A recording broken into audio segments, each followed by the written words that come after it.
good evening, ladies and gentlemen. Welcome here. It's race number 15 of the season for the rapid-fired Pizza Nationals Series. We're here tonight for 150 laps at the Chicagoland Speedway. It's only the second mile-and-a-half oval-configured speedway that we've been to this season.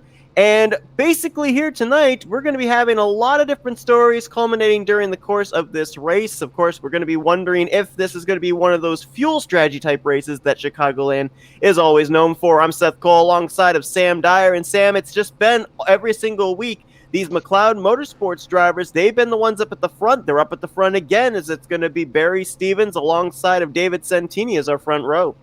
Yeah, Barry Stevens found some speed that he did not have during practice, but really crushed that time. And Santini, I thought for sure he was going to get the pole, but just going to finish one position back in second place. And you take a look here at the rest of the starting grid for this race. Santini comes into this event as the defending winner from last week. Obviously, Flatout Racing Network was not able to bring you last week's event from the Iowa Speedway, but needless to say, David Santini was the dominant driver there. He ended up starting on the pole, led 143 of the 200 laps, ended up taking his 5th victory of the season. So everybody is still continuing to chase David Santini as far as that number 1 seed in the playoffs. But I remember 2 weeks ago, though, Sam, when we were at Michigan, that 1-2-3 finish between the 3 teammates from BJ McLeod Motorsports, and we saw some speed out of Barry Stevens that we hadn't really seen the last couple weeks before. We were wondering when he was going to go to victory lane. You said he found that little bit of speed here in qualifying. Is today the day we see that 78 car maybe find victory lane? I mean, with the fact that we're seeing Santini and Stevens having very similar times, it really could be the race today where Barry Stevens gets that win first time this season. But a car that's going to be starting and parking from the BJ McLeod team, that's going to be the 8 machine of Logan Helton. He's going to be starting this race and then parking it, trying to get as many points as he can, possibly try to run up here, lead a lap, but he's not going to be able to finish the race. I'll tell you another reason why that is important, the fact that Helton's going to be starting parking here today. It's only an 18-point gap between himself and his teammate David Santini for the overall points. And, of course, we know that the regular season champion at the end of the regular season heading into the playoffs gets some bonus points. So, these two have been duking it out week after week. One driver goes to victory lane, the other driver goes to the victory lane, kind of countering each other. And this is going to maybe give a little bit more of an advantage to Santini when we get to Pocono next week. Yeah, the reason Logan Hilton's going to be starting in parking is because he's going to be a part of the iRacing 24 Hours at Le Mans. And I know a couple of these guys are probably going to be doing that same race, but their stints are later on in the day, so they'll be able to finish it off. So some of these guys getting ready for even more racing throughout the day. But here at Chicagoland, it's going to be a fun one to watch with Barry Stevens starting the way. And he'll have Santini to his outside. That second row is interesting there, too. You've got the RSS Racing Chevrolet of Jeffrey Meyer, and then Tom Drayling starting 4th as we're green. Tom Drayling, to my knowledge, did not turn a single lap in practice, but was able to qualify on the outside of row 2. Yeah, Tom Drayling, if he did put down a time, it was not a fast one. He kept all that speed for qualifying, and now he's up here in 4th, but leading the charge up front. It's going to be Barry Stevens with Santini behind him. It's a wrecking behind. That's going to be the 93 machine of Gordon spinning it around. And there's more cars collected up in that. Looked like Kevin Roy, John Jones, as well as the 21 of Kyle Payne, all with extensive damage. I think Jones got the worst out of that, as I believe the entire front end of his car. Nope, it's not him. Maybe it was Bill Dolph in the 51. No, there was one car had the entire front end completely taken off of their machine, and I'm not sure which one it was. Looking back to see, and oh, it was the 39. 39, the teammate to the 93, Greg Newsom. Yeah, it's just, what's funny is the last couple of times we've been broadcasting with this series. I mean, we also do the Soda Guys series on Saturdays. We've seen a couple of times where that first lap, those jitters kick in and someone seems to make a mistake every once in a while here. You see the contact made, sends the 93 up into the wall, and then he rides up on top of the wall there as well, trying to keep his car out of the way. Obviously, I think we can safely say there's some suspension trouble there where he wasn't even able to keep the car straight. It just wanted to turn to the right. And that is a tough break here early on. I mean, we've got 150 laps here this evening, and there's at least 4 or 5 cars that are going to have some extensive damage. And Chicagoland is one of those tracks where it's all about aerodynamics translating to speed. Yeah, re-looking at it, that Joshua Gordon got a little bit loose there, but there was just a lot of close racing going on. But the admins deemed that he is going to be disqualified from the race, so he is out of here, as well as Logan Helton. He, like I said, he's starting and parking. He has parked it and going to get ready for that other race.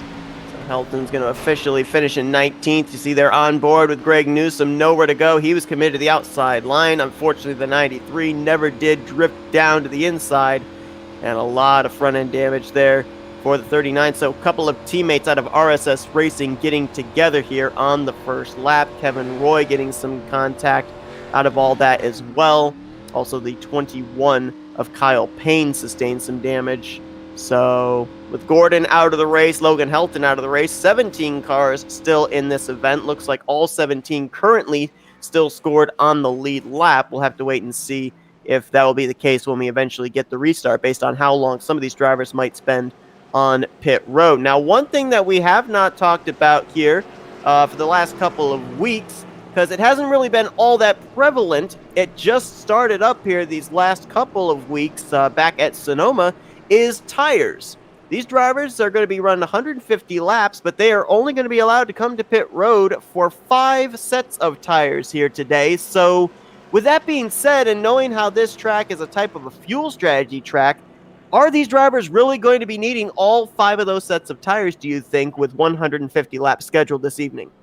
I mean, with 150 laps, I'm thinking that it possibly only a 2-stopper if we stayed green for this whole entire time. It's more so of later on in the race when we have those times of drivers trying to figure out tire strategies. Do I want to save my tires for later on in the race, or if we have early cautions? I know we've had a couple of drivers coming in getting fresh rubber now. Cody Jordan, he came in, got his fresh pair, as well as Jacob Shorba. He got some tires. And then we got Rocky Boyd, Whitaker, Newsom, Payne, and Roy. They all came in. Roy still in the pits getting damage fixed up on that car. But everyone else getting some type of tires and damage repair. We saw with that wreck back on the first lap when the 93 of Joshua Gordon was kind of riding up on the back straightaway wall. I really think that that wall is going to come into play here in the continuation of this race, because I was watching these guys in practice, and in practice, everybody's out there trying to practice Q laps. They're pushing the car as best they can, getting back to the throttle maybe sooner than they are supposed to. They're not running race pace. And when that car drifted up off of turn 2, a lot of times it would go up and brush that outside wall. Now, there is a bright red Brandt logo, adhesive logo, all the way down the back straightaway wall. I don't know if that's playing a part into this, but when drivers would drift up there, the wall would hug the car into it. It wasn't kind of like where you go up, you bounce off the wall and you're fine. It literally sticks the car to the wall, it seems. And I think that's why we saw the 93 when he got up into the wall, why it went up on 2 wheels and rode up there on the back straightaway wall.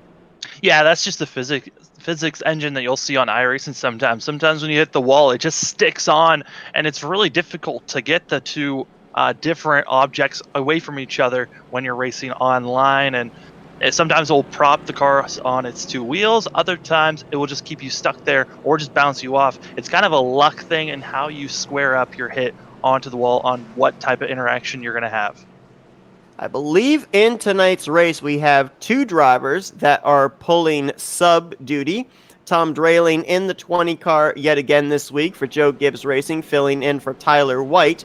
And also Rocky Boyd back in the number 86 for Brandon Built Motorsports, filling in for Chris Parkman. Now, I went back through before we went live because I saw Rocky Boyd there in the 86 machine to see just if there is a required minimum number of starts that a driver has to make to be playoff eligible. The reason being, Chris Parkman does have a victory this season. And I was kind of wondering, would he still be eligible since he's only made 7 of the 15 starts this year? Was not able to find anything. I will be talking to the admins trying to find out what the playoff scenarios are of how many minimum starts you have to make. But the thing that I found interesting, I mentioned this is the second race of this type of configuration, the 1.5-mile oval that we've been at. The other one earlier on this season was Las Vegas, and Chris Parkman was the winner of that event. So no drivers so far have won at this type of configuration this season that are in the field here tonight.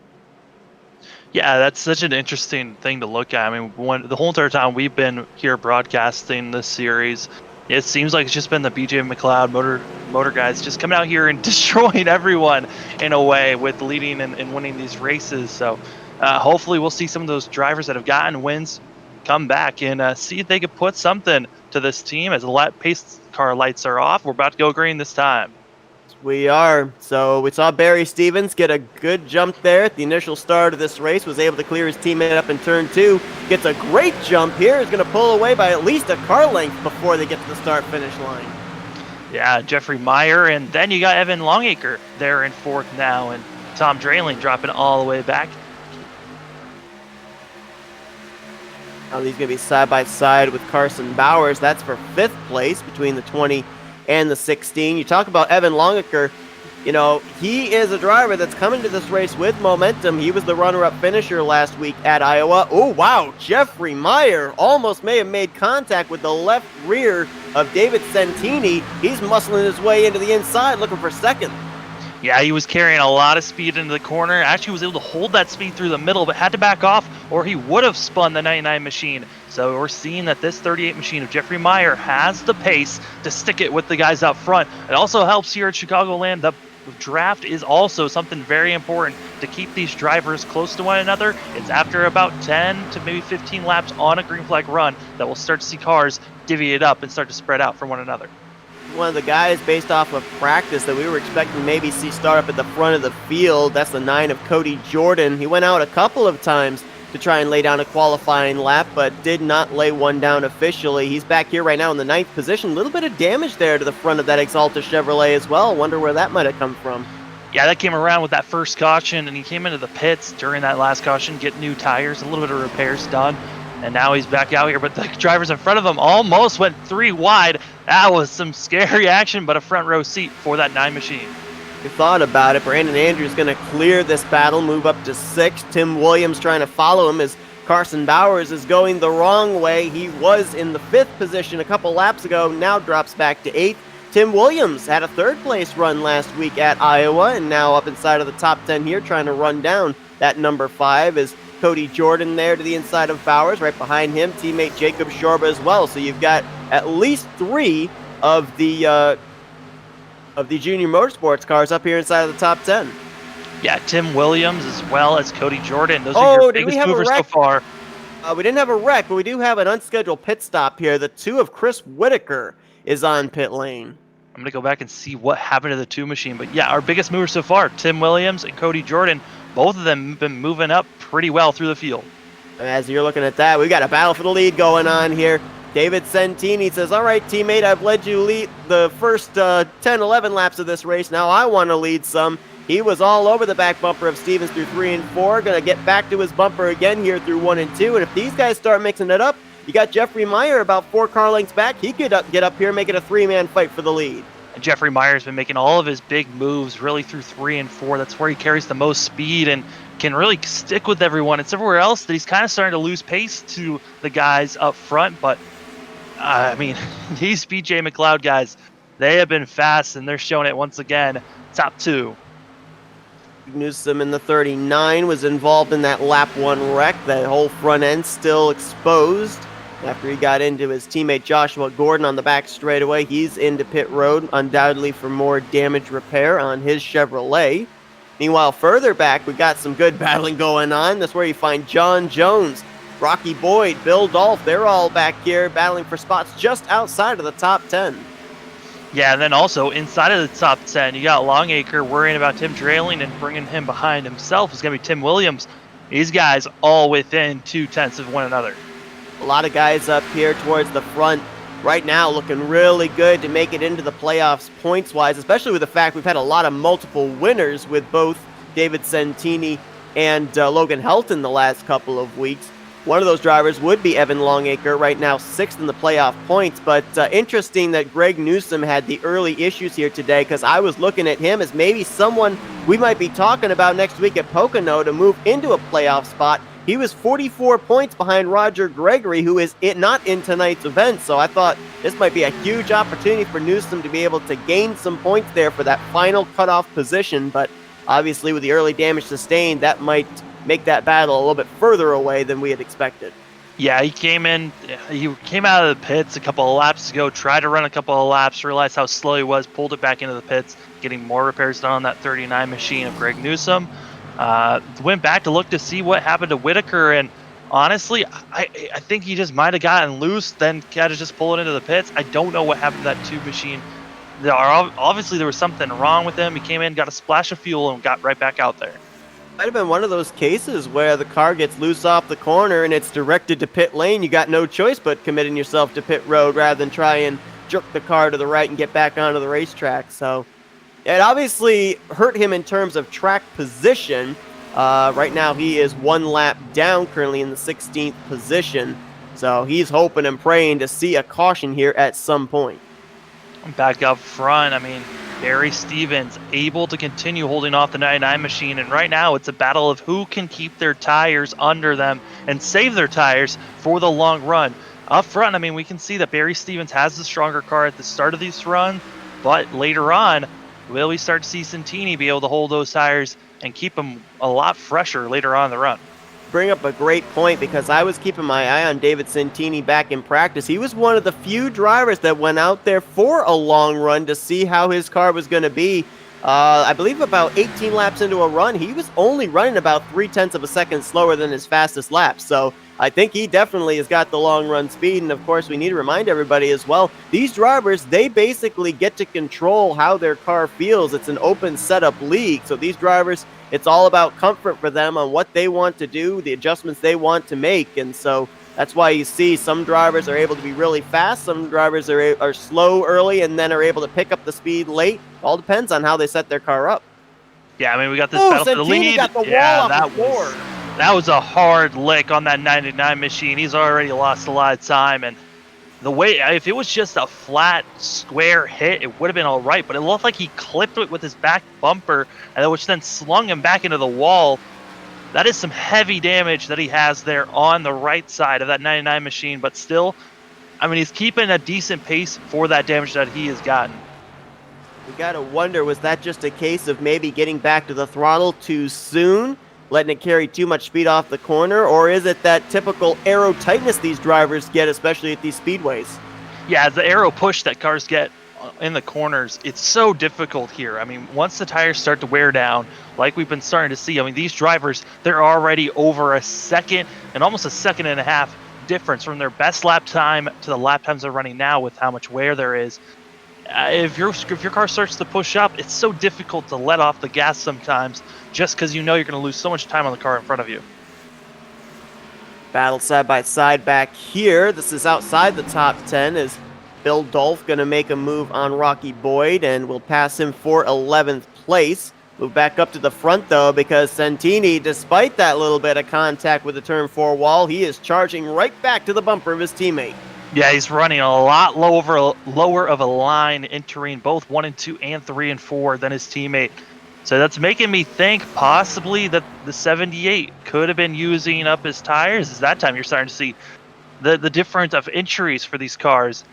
Stevens that time into 3 and 4 entered a lot sooner and was down a lot lower. But 1 and 2, it just seems like that 99 machine's running a lot lower. But like I said, this time by, it's a little different each time they come in. It's interesting, too. You look at these two drivers, their teammates. Obviously, when the helmet goes on, every driver wants to be the first one to the start-finish line when that checker flag's waving. But Santini's got 5 wins this season. He's right now seated in the #1 spot for the playoffs after being formatted. Barry Stevens, on the other hand, for this team, this is his 8th start of the season. He's shooting for his 3rd top 5. He is 18th in the points right now. I mean, a win would lock him into the playoffs. So if you're Santini, I mean, do you maybe be a little bit more lenient with the 78 car here, or is it basically all bets are off? There are no teammates on that final lap. I mean, right now, just due to the fact that you're seeing yourself being so much faster than your teammate, there's probably no bets on right now, but there always could be a little driver's, message coming out for your teammates saying, hey, team orders, let's try to give our teammate a win here to get everyone into the playoffs later in the season. But there was a pass made for third place. Evan Longacre able to finally get past Jeffrey Myers, and that is finally done, as well as another pass. Brandon Andrews now up to fifth. Andrews getting around Tim Williams, so we're starting to see a couple of Chevrolets with long run speed. Looking at terms of lap times right now, Longacre, with having to make the pass on Jeffrey Meyer, was about 2/10 slower than the two BJ McLeod Motorsports cars ahead of him. But it'll be interesting to watch here, now that he's cleared the 38, just exactly what the lap times are going to be between himself and the top two. That time by both of the Toyotas ran a 33.1, Longacre running a 33.3. However, sometimes, even though it may be 2/10 slower, it may translate to being able to stretch it a little bit further here if we get into a long green flag run before having to maybe make a green flag pit stop. And let's talk about that. I mean, Chicagoland, they carry a lot of speed off the corner. It's a lot of banking, a very flat apron. How do you rate this pit road in terms of the difficulty to get onto it? I mean, it really matters on how the drivers want to enter it, right? If they're trying to maximize their speed, they're going to carry a lot of speed in coming off of 4. But some drivers, when they feel like they don't want to push their car too hard, they'll actually come in and drift in the middle of 3 and 4, put themselves on the apron and put themselves gently in. And it looks like Cody Jordan had issues a couple of laps ago as he is in the pits, and I didn't notice that until right now. That 9 machine, heavy damage. Yeah, we just focused on it there as he's got an unscheduled stop, has just now dropped to dead last of the drivers still running. 17th is Greg Newsom, who right now is on the same lap as Cody Jordan, just passing for 16th. And we've got a caution. I'm not sure who for. Oh, I don't know about this caution, but the 9 machine, I know what the issue is. He blew his engine coming into the pits. Newsom was on pit lane as well in the 39.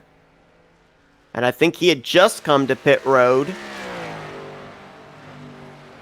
Smoke, I almost wondered if maybe the 39 may have spun coming to pit road. I think it was the 39 that brought the caution out. We're going to keep here on the race leader just for the moment.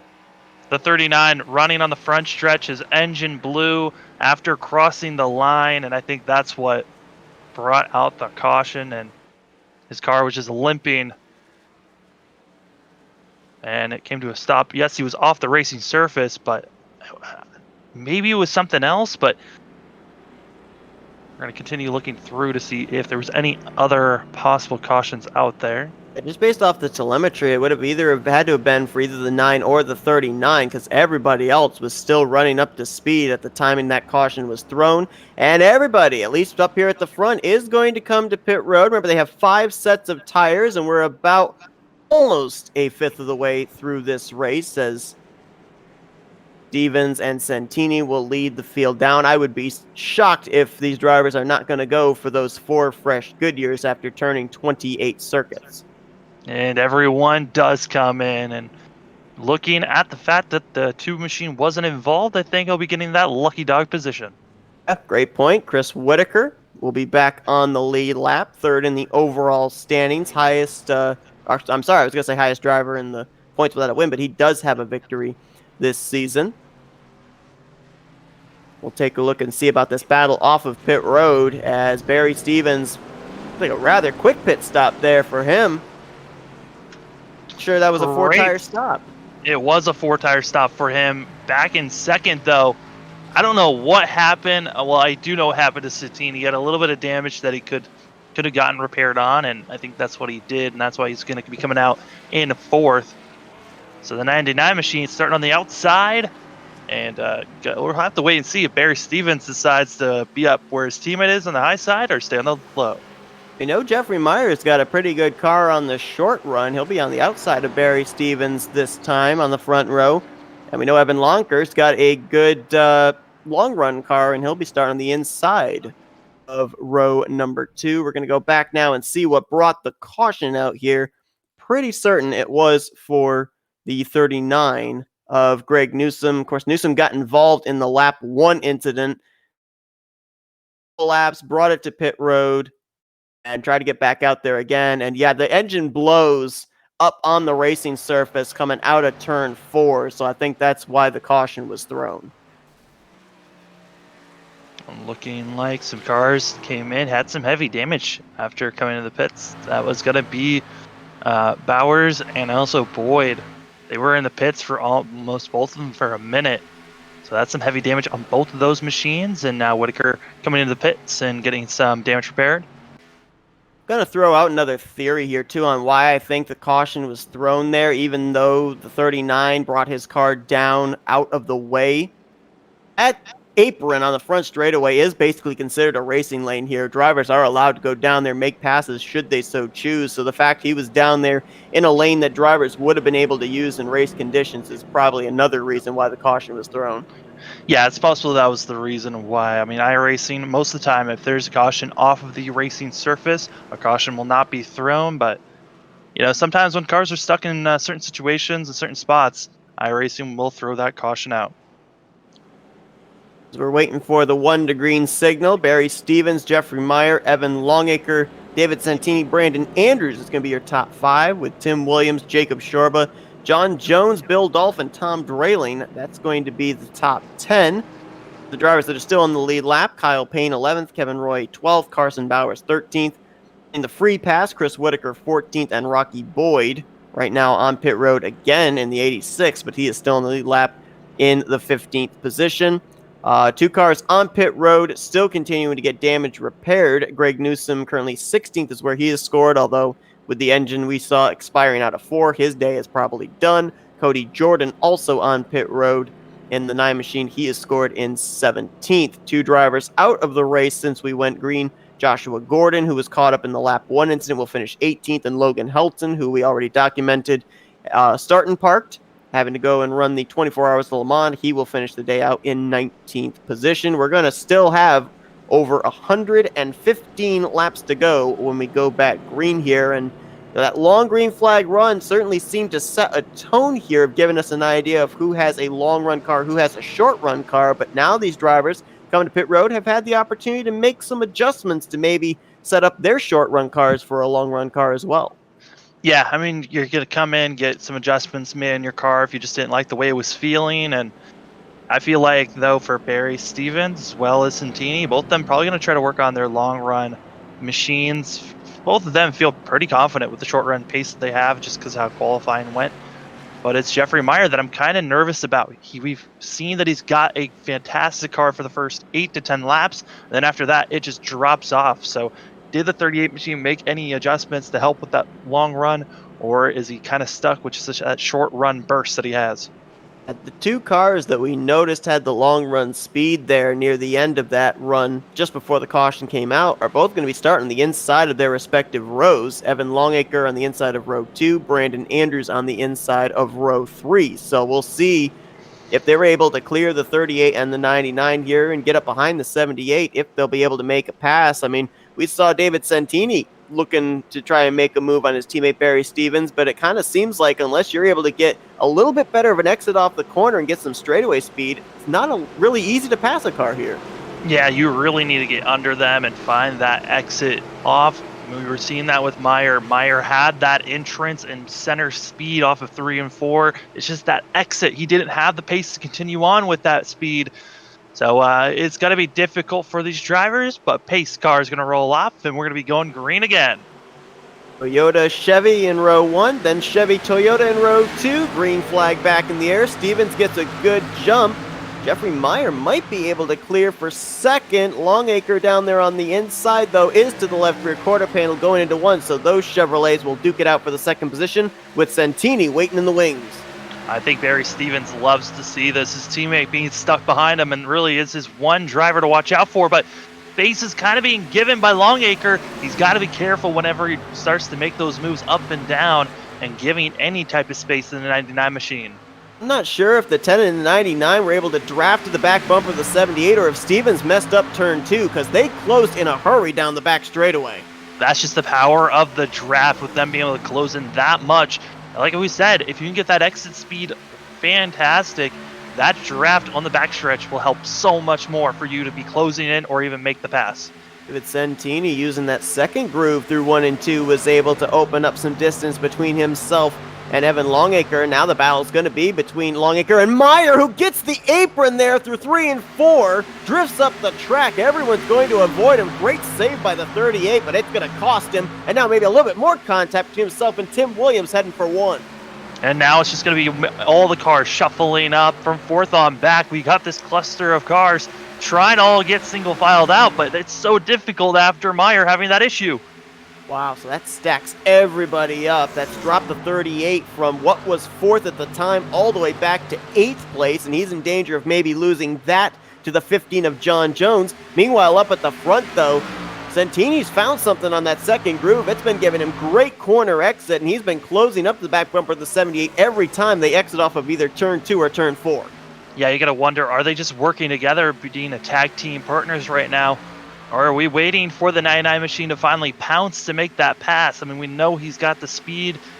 Based off of the best lap times, though, Barry Stevens has that best lap time place.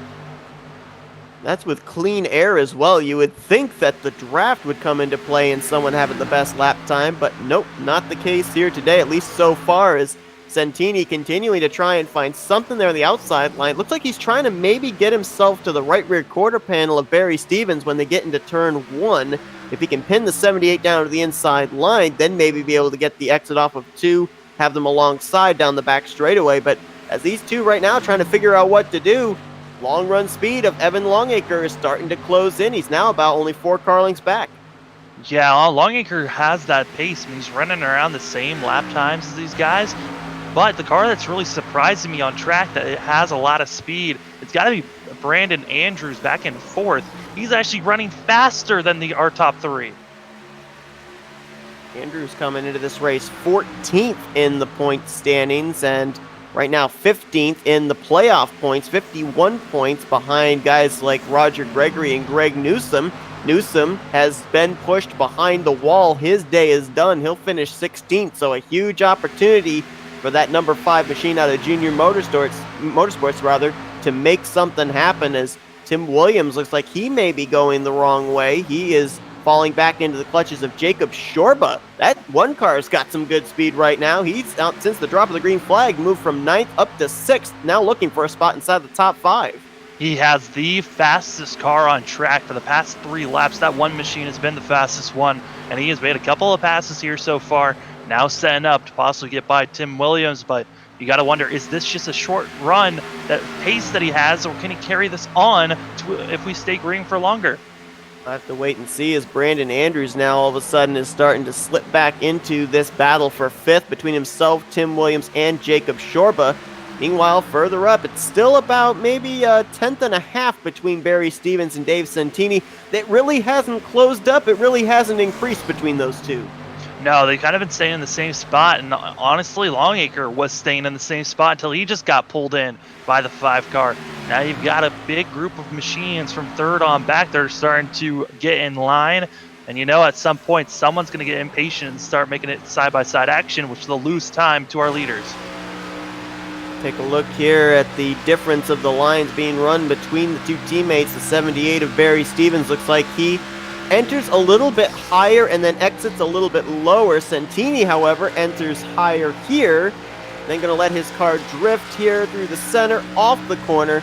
That's what drivers really want to do, is they want to let their car ride out towards the wall there off the corner, because usually that translates into more straightaway speed. Jeffrey Meyer, he's found something, but he's kind of too far away from the rest of the field. He is the fastest car after that last lap, by about a 10th on everyone else. It just took him a little while to finally get back into that rhythm, but he is so far away from the cars in front of him, he might just be looking at the draft of the 7th place car of Tim Drayling. Yeah, we talk about the banking here at Chicagoland as opposed to the flat apron. It's almost kind of like if you got your left sides down the apron at Daytona or Talladega, it's going to shoot your car up the track when you finally return all 4 Goodyears to the racing surface, and that's what happened to Jeffrey Meyer. Right now riding in that 8th position. No damage, though, as he had a tremendous save, but it certainly hurt him in terms of track position. This battle for the lead continues on. We drop back here to, as you mentioned, Evan Longacre. He has drifted back into the clutches of Brandon Andrews, Tim Williams, we're about to have a three-way fight for inside of the top 5. I mean, not even that far away from Williams. You got Shorba and Tim Drayling, and then a little bit further back is when you start to see Myers. But Myers finally catching up to Drayling.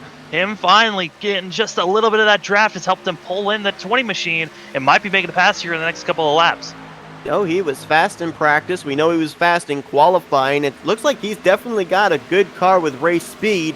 He's just going to have to do a lot of work to get himself back up to where he was. He was 4th at the time before his little slip up there through 3 and 4. He can pass Tom Drayling. That's one more spot towards that position. I'm kind of surprised here. Chris Whitaker got the free pass, got back in the lead lap. Now, he does have some front-end damage there as well. I don't know if he got caught up in the lap 1 incident or not, but he's only been able to work his way up to 11th place. That's 12th place Bill Dolph right behind him in the 51. Yeah, Whitaker really, his cars just hasn't been acting the same since lap 1.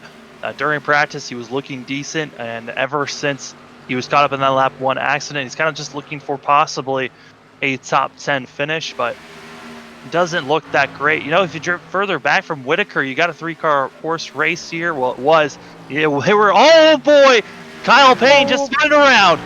And he's going to keep it straight, maybe, sliding it through the grass, and does keep the thing straight. We remain green.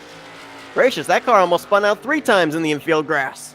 That 21 car, I mean, that's just coming off of 4 and 2. These cars are just, they don't like it.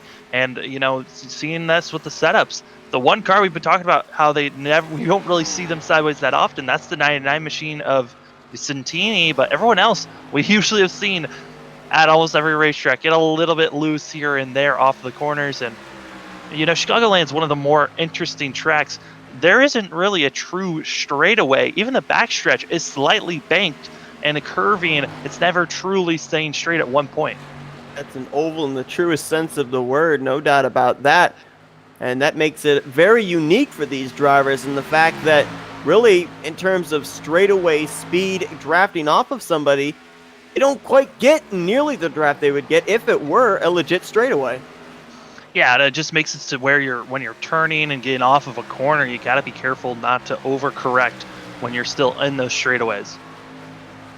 Jeffrey Meyer has passed 2 cars since we last looked at him. He got around Jacob Shorba and also Tom Drayling. I think we're realizing right now, Shorba, all that speed we saw early on was short run speed. He has now drifted back to the 8th position. But the car that is on the move is that 38 of Jeffrey Meyer. He's got about a second and a half before he catches up to this battle brewing for 4th between Brandon Andrews and Tim Williams. I don't know if that 78 car was saving something or not, but man, he's the only one out here still running a 32.7. Just slightly off by a couple of tenths is that 99 machine, but these guys, they're running about 2 tenths faster than everyone else on track. You have to think, having multi-time winners as teammates in Santini and Logan Helton, somewhere along the way, Barry Stevens has been given advice, learning some new tactics, and he's been applying them here these last couple of weeks. That's got to be playing some kind of a factor into the success the 78 car has had. Oh, completely. I mean, with how well everyone's been doing out here, they're going to be running as hard as they can, giving each other advice and helping one another at every single track and every opportunity that they can. And it's been a great run for all these guys out here.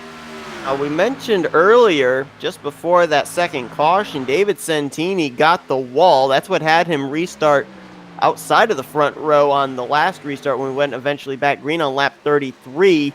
Now, that extended stay he had was to fix the damage, but even though the damage is fixed, can a hit like that still affect a car here, 50 laps in? You know, initially when I saw that hit, I thought it was going to be a lot more damage than it has been. I think he hit it square enough, even though it looked like a pretty violent hit on my end. It looked like it didn't do as much damage as I thought it was going to do, and so far, there is nothing really affecting that 99 machine. And car that's making moves now, it's going to be the 19 machine of Tim Williams, just easily got by the 5 car.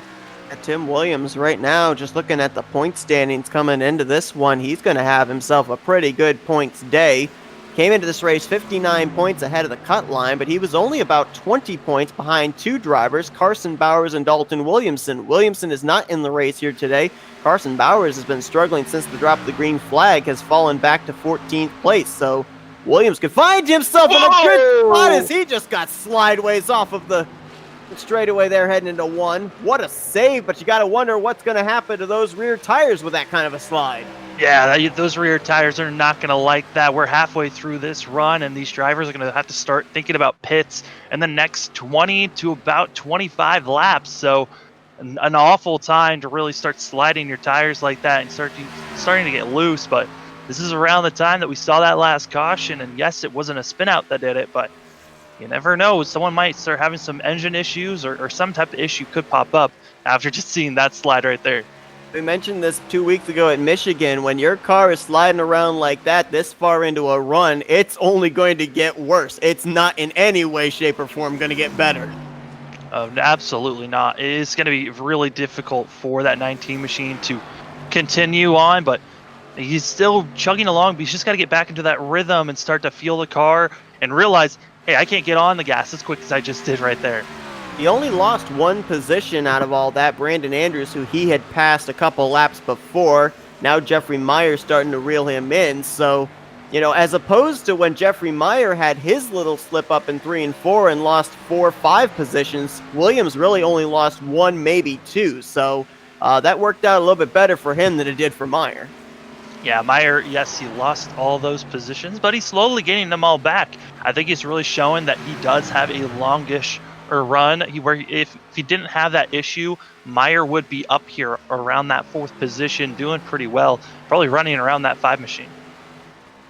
The battle for the lead started to close up there, brief moment, as Dave Santini was about a 10th quicker than teammate Barry Stevens that last time around. And boy, this is the longest we've gone into a run now. These drivers have been out there for a total of, I believe, going on to 27 laps on these set of tires, and we are seeing a huge difference in fall off now. These guys are nearing 2 seconds slower than the fastest laps they laid out there today. Yeah, and this is going to show if we go to a green flag run, who's going to short pit, because just based off of the last time that these drivers pit and the run that I believe that they're going to have, which is around 45 to 50 laps that they can run on these tires, you got to wonder if they're going to be, they have to do at least 2 stops. So it's going to be interesting to see the next time these drivers have to come in. It's interesting here, too, with the fact that the 99 is right there with the 78. I mean, right now, Barry Stevens has led every lap so far. If he can lead up to lap 76, he will get that bonus point for most laps led here today, but I don't know if it's that Santini's car has gotten better or if Barry Stevens' car is starting to go away, but that 99 looks like he's got a lot better speed from the center of the corner off. Yeah, what was looking like being a couple of tenths off is now turning into a couple of hundredths off on their time. So there's a big difference in the fact that Dave Santini is able to really keep his tires as fresh as possible here on these longer runs, and that's really been the one thing that's helped this 99 machine out throughout all this season with all his victories. Been able to keep those tires and really help them so they don't destroy themselves faster than everyone else. And now the 9 of Cody Jordan still sits on pit road trying to get damage repaired. Now, the reason that he's trying to get damage repaired to get back out there is if he can complete 2 laps, he will pick up a position up to 16th, bypassing Greg Newsom, who is out of this event. Jordan's one of those guys down there outside of the cut line trying to move his way closer towards a playoff position, whether to either win or point his way in. And in this kind of a system, every position, every point matters. So we'll see if he'll be able to get back out here in these final 90 laps. But up at the front here with Stevens and Santini, one thing about Chicagoland as well, being a 1.5 mile track and the speeds that these drivers carry, we saw it earlier when Chris Whitaker made the unscheduled pit stop. You're almost guaranteed to lose a lap. The last thing you need is to come to pit road, try and short pit, have a caution come out, and get trapped a lap down. Yeah, that's the risk of short pitting. You kind of want to, that's once one of these front 10 drivers comes in the pits it's going to initiate everyone else to come in.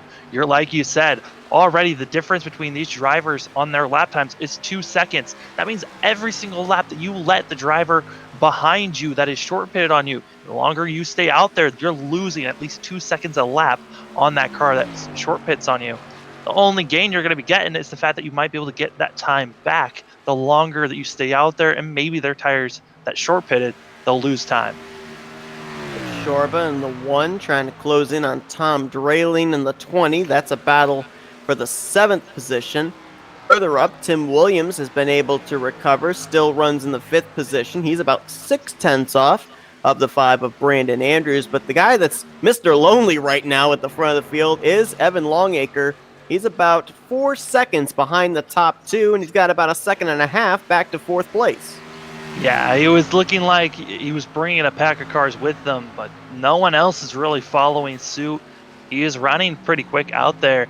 I gotta say though, the car that's been showing off, actually having some pretty good longer pace later on in this series, it's got to be Tim Williams. He's only about 2/10 off of our leaders, and he had that little bit of a slip up a couple of laps ago that he lost a couple positions, able to get them back, but that 19 machine has some long run speed. Right now, he is the highest running of the Joe Gibbs Racing Toyotas. As, ooh, I don't know if he brushed it or if he just barely shook hands with it, but he got close to that turn 4 wall and almost spun it off of turn 4 there as a result. Another near miss for the 19 car. Yeah, extremely close for the 19 machine. And once again, I talk about him and he almost has an issue, so you gotta be careful out there.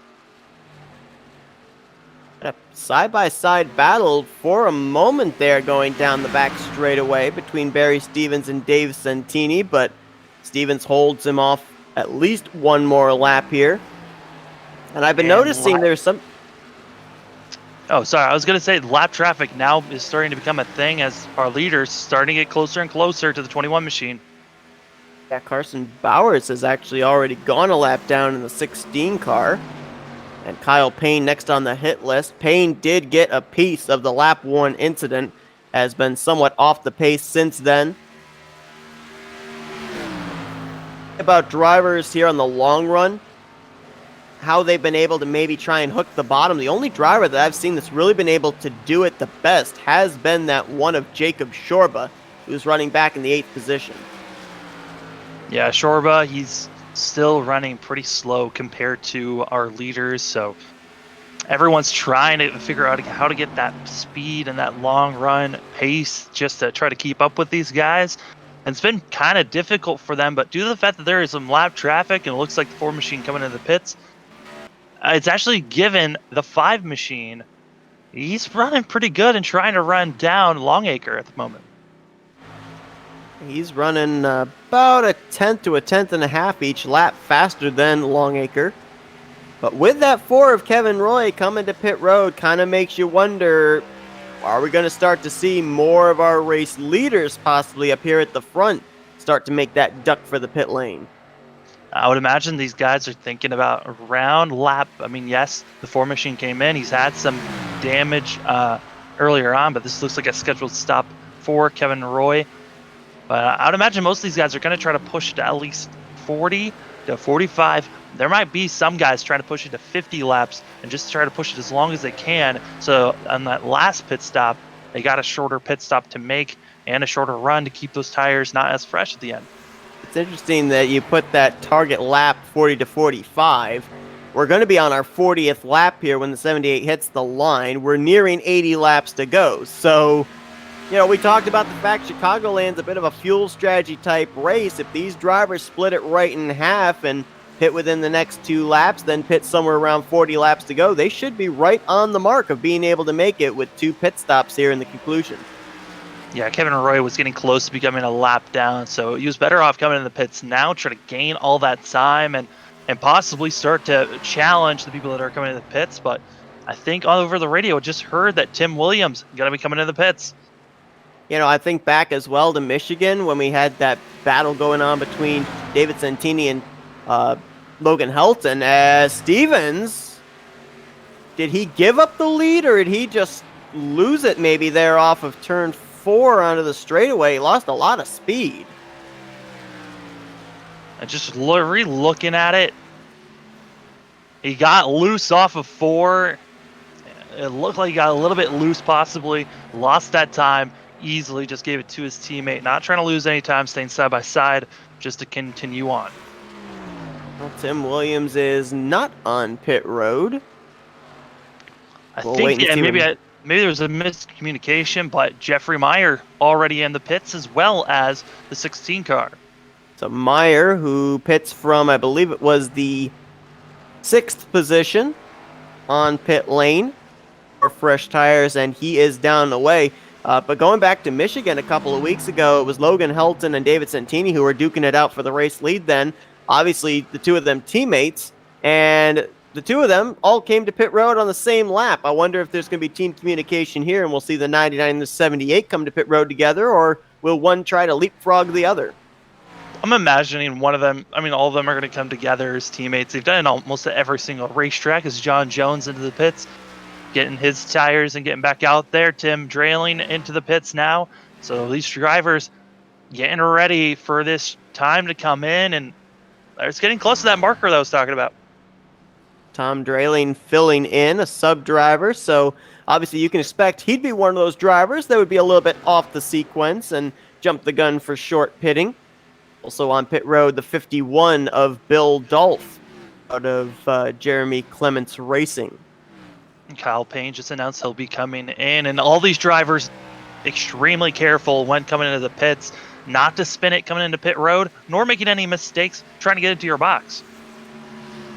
Yeah, especially with the fact that we've seen guys like Tim Williams and Jeffrey Meyer nearly spin the thing out there on the racetrack. Those rear tires are all heated up. There's not very much rear grip. And getting down that flat apron, heading towards the access road of pit lane entrance, you don't want to have that thing loop around, because more than likely you're not going to get a caution to save you, and you're going to lose a lot of track time. Brandon Andrews into the pits, as well as Kyle Payne, and both these guys getting in pretty cleanly. And yeah, yes, there is always the getting into pit road, making it into your box, but also coming out of the pits and back onto the track. I've seen it at a couple of races before where people get onto the throttle too quick, not realizing how cold their tires could be and spinning it out. So you got to be careful on both aspects of entering and exiting. Great point.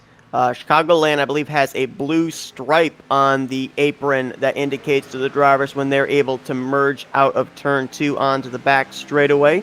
Leaders are in.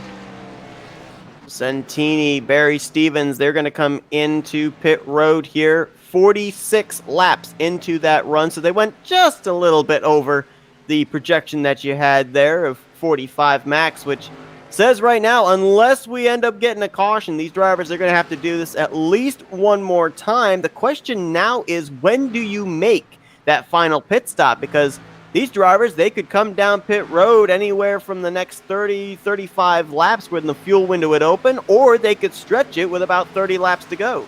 Wow, Barry Stevens had a struggle of a time on pit road. Even when he was driving down the lane, he lost about 3 seconds on Santini, and then he lost another second while doing his stop. So a total of 4 seconds lost on Barry Santini's stop, and now he's back about 5 seconds away from our leader. Now second, Jeffrey Meyer. Another driver that lost some time, not necessarily on the pit stop, but on the amount of time he spent on pit road, was Evan Longacre. He was third when these pit stops began. He's going to cycle around to 6th. So a couple of drivers that could not afford bad runs here on these green flag pit stops, they're going to have some work to do here in these final 75 laps. The gap 3 seconds right now from Santini back to Jeffrey Meyer, who gained all this time, being one of the first drivers up inside the top 10 to hit pit road. Yeah, he pitted 5 laps before everyone else, but now he is almost... he's only a couple of tenths off right now from where he was running before. So he's 2 tenths off of our leader and off of the drivers behind him, but he's actually running faster than our 4th place running driver, which is surprising to see with Brandon Andrews. I wonder if that 5 car just doesn't feel comfortable here at the beginning of these runs. And we know that he has at least we saw earlier on that he had a long run car. He was dealing right there for a moment with the lap machine of Bill Dolph. That might have also come into play in his lap time last time around. Tom Drayling's going to have to deal with that 51 in the next lap or so. I'm also looking, though, Jeffrey Meyer, even though he gained all that time and all those positions with coming to pit road early, we're starting to see now that with him being out there 8 laps on his set of tires, Barry Stevens only being out there 3 laps on his set, he's been able to close up what was about a 2-second gap from second to third now to less than a second, actually make it less than half a second, and I think Meyer may have gotten the wall off of 4. Meyer is just losing that much more time off of his tires, but I'll take a quick look back to see if he did hit the wall there. As the 38 machine, it's not looking good for him to continue staying in second, and he did brush the wall there. He hit it twice, so we'll have to wait and see if that damage affects him on the longer run, but these first couple of laps, it's going to be rough for the 38, but before he hit the wall, he was running faster than everyone else from 4th on back, so he looked like he was solid to be in a 3rd place finish if we continued staying green. Barry Stevens going to have to deal with some traffic here. He's got 5.5 seconds to make up on his teammate David Santini. And, you know, that whole run before the pit stops, we had Stevens leading Santini. And, you know, you brought up the point of were we seeing Barry Stevens hold anything back? I almost wonder if we were seeing Santini maybe holding something back, because now that he's in clean air, he is laying down lap times 2 to 3 tenths faster than the 78. Well, also, he's in a little bit, he's following some guys, but he had a little bit of fresher air compared to the 38. I mean, it's the 78. So that could be the difference on the timing for those guys, but they're running very similar lap times. It's just they're so similar that I cannot see Stevens gaining all this time back. I'm wondering if the 19 of Tim Williams may have been given a black flag for speeding here, as he was just on pit road but did not make a stop. Looks like maybe a pass-through penalty for the 19. That's costly. He's now a lap down back in 12th. Yeah, it was a black flag on exit speed. So when he was exiting the pits, was going too fast for the 19 machine. And yeah, you hate to see those mental mistakes here, especially when we're on a long green flag run like we are now. And you know these guys aren't going to come in the pits for a while unless there is a caution that comes out. Right now, the closest one is for last car on the lead lap. John Jones, the 15, running 8th. Rocky Boyd filling in there for Brandon Built Motorsports in the 86. He's in 9th place. Right now, only 9 drivers on the lead lap after this cycle of green flag pit stops. And these drivers, they're duking it out through 3 and 4. Santini just now heading into turn 3, so they're in danger of going a lap down themselves. Yeah, they're running about 6 tenths to 5 tenths slower than our leader, so we should be seeing them going a lap down here probably in the next about 3 to 4 laps, just because of the differences on pace. But also that John Jones, he's on a 3 lap older tires than we are seeing on Boyd, so there's the difference between those two drivers. As Boyd now ducks it low, trying to make the pass here on John Jones. Ooh, got those left sides down there on the apron, and we know what happened to Jeffrey Meyer earlier when that happened, and fortunately, Rocky Boyd able to keep the car underneath him as he will complete the pass. Right now, the driver that's in the free pass position is Chris Whitaker in the 2. Tim Williams just made a pass on Kevin Roy, moving up to 11th. He's now the second car 1 lap down. He's got about 7.5 seconds to get up here to the 2 machine to try and get into the free pass position. But of course, all that could completely reshuffle if the 99 gets around both the 15 and the 86. That's 2 more drivers Tim Williams would have to reel in to get back into a free pass spot should we get a caution. Jeffrey Meyer is lost 3rd and is probably going to lose even more positions. He got completely sideways off of 4 lap ago, lost a lot of time, and I don't know if he's going to be able to rebound from this slide. It's going to drop him outside of the top 5 as Tom Drayling and Evan Longacre are going to take him 3 wide going into the corner. Still 3 wide. That's Carson Bowers, the lap machine, up on the top side going into turn 1. Longacre finally going to complete the pass. Meyer going to slot back to 6th for the moment. And Evan Longacre just trying to work his way back up to the front. Has been running 3rd place most of the day. Had a slow pit stop. Now going to go by Tom Drayling. So he's got about maybe little more than 2 seconds to get back up to Brandon Andrews and get himself back up into the top 3. I've been looking at the lap times right now between David Santini and Barry Stevens. Right now, it's advantage 78 because he's either been about a tenth faster or been right even with the 99. The bad news for him, though, is there's almost 6 seconds separation between the two. Yeah, it was at around 5.5 seconds, and then there were some early mistakes for Stevens when we started this run. Now that 78 got into a rhythm, but at this point, he's just lost way too much time on the pits. I think this race is all to Santini at this point, as long as that 99 doesn't get caught up in any random accidents. I think we can go back before the pit stop, too, when he had that issue off of turn 4, lost the race lead to Santini. Not only did he lose the lead, but he lost a lot of momentum. I mean, Santini had about 7-8 car length separation between the two when they eventually came to pit road for their green flag pit stops. Yeah, I mean, that was about 8/10 that they were at that point when they came into the pits, and then it grew into adding another about 5 seconds onto that. So, simple mistakes on the pits can really make small mistakes on tracks look a lot bigger. We talked about Cody Jordan trying to get back out there and pick up a spot on Greg Newsom. He has done so, running now in the 16th position. He is 50 laps down. So when we start getting closer to 50 laps to go, the likelihood of him picking up any more spots, if any drivers don't run into any trouble from here till now, would be pretty slim to none. Best battle right now on the track is still going on for that 8th position. It's about half a second between Rocky Boyd and John Jones, who both have now been lapped by David Santini. Leaves us 7 cars now on the lead lap.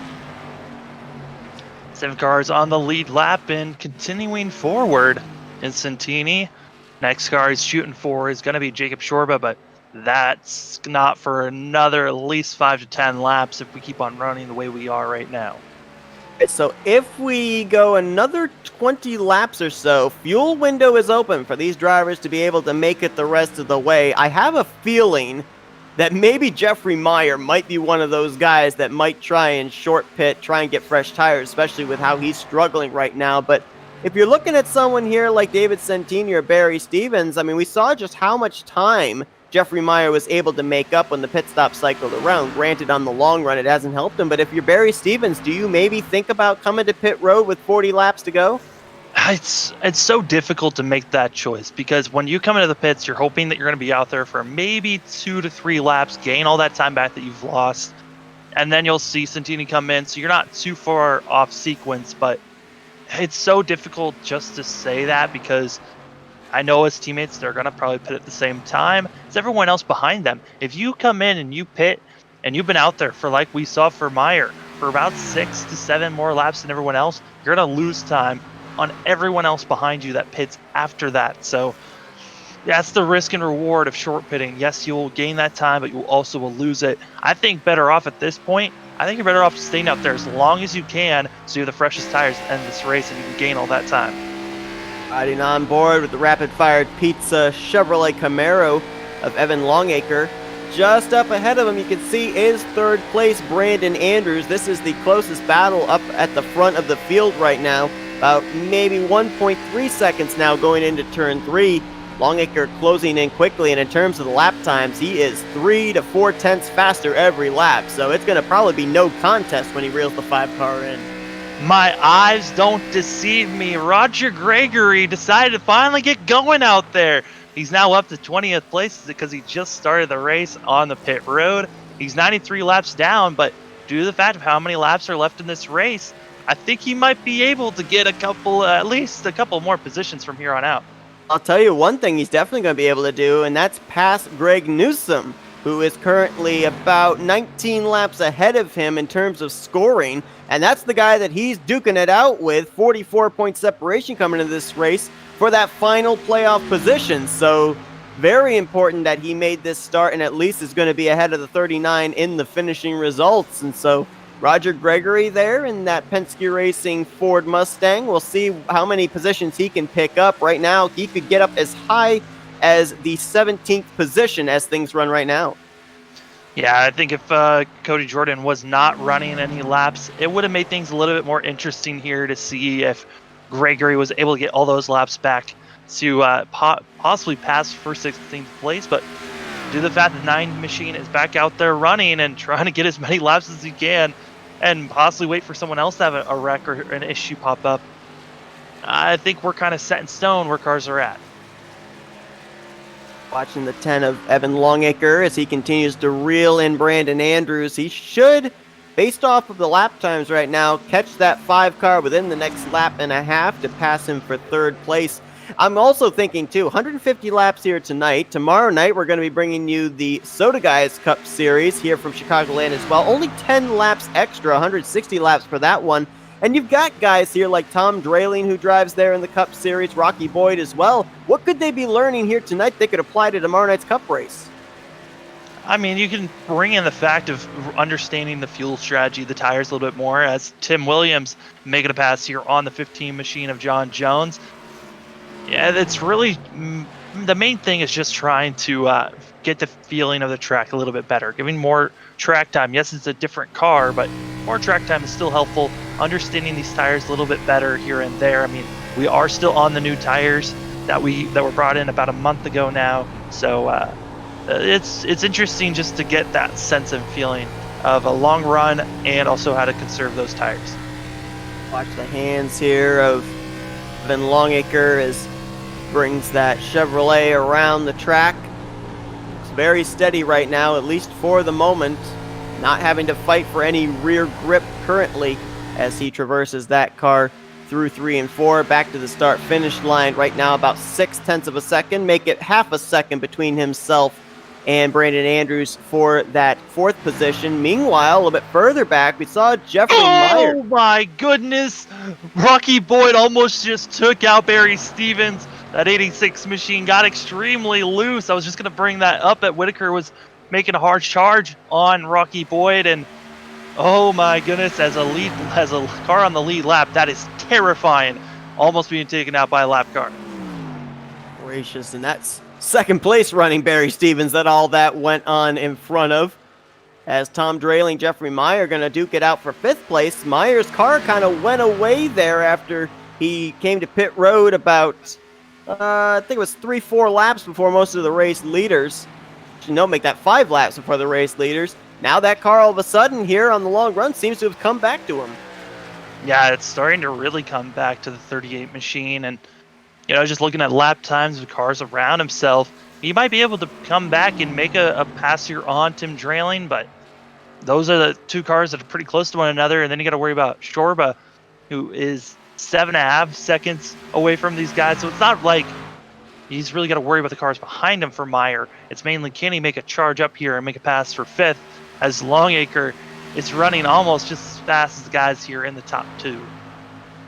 50 laps to go now, 49, as David Santini is setting his sights on win number 6, looking for back-to-back wins yet again here this season in the Rapid Fire Pizza National Series. As we're closing in on when these drivers will have to make their final green flag pit stops of the day, we're going to step aside for a quick commercial break, a word from our sponsors. You won't miss a thing, though, as we're going to go Flatout Racing Network side by side.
Back here to Chicagoland for the Rapid Fire Pizza National Series. We are under 50 laps to go, and we're starting to see some of these drivers. As soon as the fuel window opens, they're on pit road.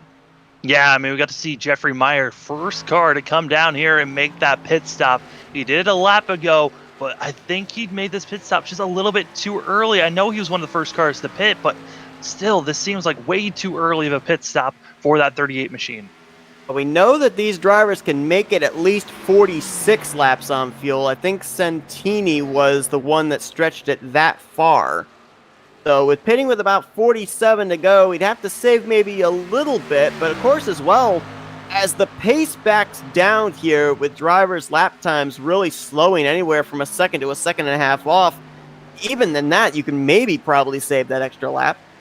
Possibly. I mean, it's going to be, like I said, it's going to be not a fact of he won't make it. It's mainly a fact of everyone else is going to have so much fresher tires at the end of this race compared to that 38 machine. As I'm watching this battle for 7th, it has been a wild ride for that 19 machine. Tim Williams has almost made the pass on Rocky Boyd, and other times Rocky Boyd, the same way he almost took out Barry Stevens, he almost took out Tim Williams.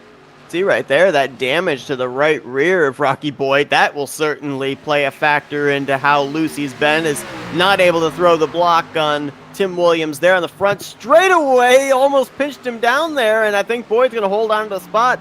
Pretty soon, Tim Williams is going to get frustrated enough, he's just going to muscle him out of the way.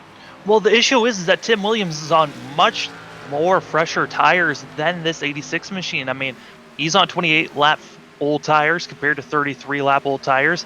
So he's been making that hard charge here, and they're both one lap down, and they're not battling it out for that lucky dog position. They're just battling it out for position, and Tim Williams, he's got to be fed up. This is probably the third time that he's kind of gotten pinched and had to back out before wrecking both of themselves.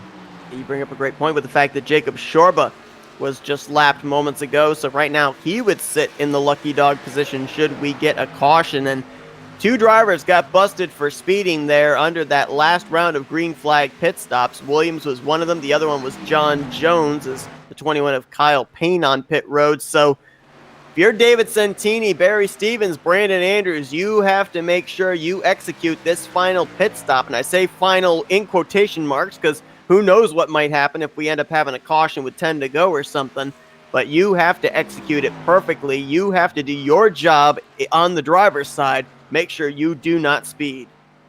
Longacre almost second behind Andrews, but here on the long run, it just seems like Longacre might be the car that has the longest of runs with that speed. They're still slower than the two BJ McLeod guys, but they're still trying to battle it out to see who's going to finish third. Williams successfully makes the pass on Rocky Boyd, this time moving up to the 7th position. And even though it isn't for the free pass spot, at least he's been able to work his way back up here into the top 10 after that speeding penalty. Going back to Evan Longacre, yeah, I saw his long run speed when he was reeling in Brandon Andrews, but for the last 10-15 laps, I've been really expecting the gap for third place to close up, and it hasn't. And I don't know if it's the fact that Longacre used up a lot of his stuff trying to reel in that 5 car, or if right now he's just trying to conserve those tires to stretch it as far as he can, try and shoot maybe for that 30 laps to go mark when these drivers would really be the first they could stretch it to have to make that final green flag pit stop. Well, the main issue for a lot of these drivers right now is lap traffic. If you catch up to someone that's much slower or tries to challenge with you, it's pretty hard. It's a car in our top 5, Tom Drayling, bringing his car into the pits. He was one of the drivers that came to pit road early during the first round of green flag pit stop, so this should be his final stop of the day. Also on pit road, the lap machine of Bill Dolph in the 51. I think those two actually were on pit road the same lap last time we had the round of green flag pit stops. So they're in. Now we're going to wait and see just how much longer some of these other guys are going to stay out. David Santini, Barry Stevens, they both stayed out about 45, 46 laps on the last run. They are about 6 to 7 laps away from hitting that mark yet again. And looking at other cars that possibly could be coming in this time, and it looks like Barry Stevens off sequence from his teammate. We'll see. What was about a 10-second gap between Santini and Stevens. We'll see if that closes up here with Stevens coming to pit road, and I think that's forced the hand of the 99. Something tells me we're going to probably see him on pit road probably this next lap. I'm surprised we didn't see him on pit road just a lap ago here. Here's the thing. We need to, for Stevens to really make this and utilize it to the most, Santini has to run out here for another 6 laps, have a 6-lap difference between those tires. And then Barry Stevens will be right there with Santini, but then Santini will have the fresher tires and will be starting to pull away. So it's kind of stuck in a really hard place, as Jeffrey Myers is now going to put himself only 1 lap down after passing our leader. Santini was planning on pitting that lap. Jeffrey Meyer to his inside through 3 and 4. That really messed him up. He would have had to have gone from the outside line down to the inside of the apron to hit pit lane. We got more drivers pitting right now. Tim Williams in the 19.